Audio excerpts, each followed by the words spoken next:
Ang pawikan na ito ay kinakagat ng isang pating ng walang kalaban-laban.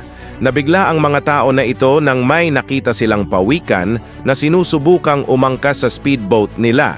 Hirap na sinubukan ng pawikan na sumampa sa speedboat para makatakas sa pating na sinusubukan siyang kainin.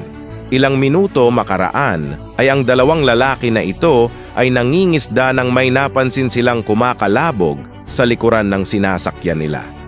Pilit na umaakyat ang pawikan at tumitingin ito sa mga tao. Nung akala ng pawikan na hindi siya pinapansin ng mga ito, ay inikutan nito ang sasakyan at pilit pa rin na umaakyat.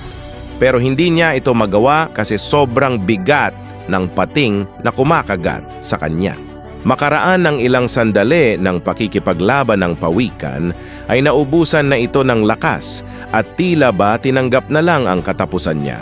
Pero bago pa man lumubog ang pawikan, ay dali-daling kumuha ng fishing rod ang mangingisda at pinantaboy ito sa pating.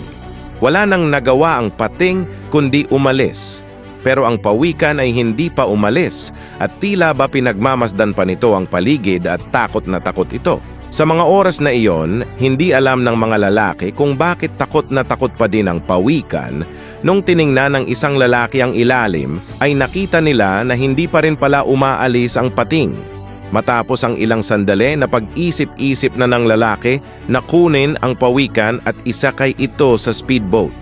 Usually, hindi dapat ginagawa ng tao ang mga bagay na ito dahil hindi tayo dapat makialam sa batas ng kalikasan at sa food chain. Pero ang mga lalaking iyon ay hindi na matiis ang awa nila sa naghihirap na pawikan. Matapos nilang isakay ang pawikan, ay lumayo sila sa pating at naghanap ng ligtas na lugar kung saan nila ito papakawalan. Makaraan ng isang oras na pagbiyahe ay nakakita na sila ng ligtas na lugar kung saan nila papakawalan ang pawikan. Pagkalagay ng pawikan sa tubig ay ayaw pa rin nito umalis. Tila ba ipinapakita nito sa mga nagligtas sa kanya ang kanyang pasasalamat. Nung nakita ng mga lalaki na ligtas na ang pawikan ay umalis na ang mga ito.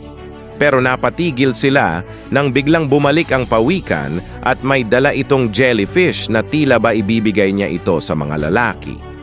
Pagkakita ng lalaki ay agad itong sumisid sa ilalim para lapitan ng pawikan.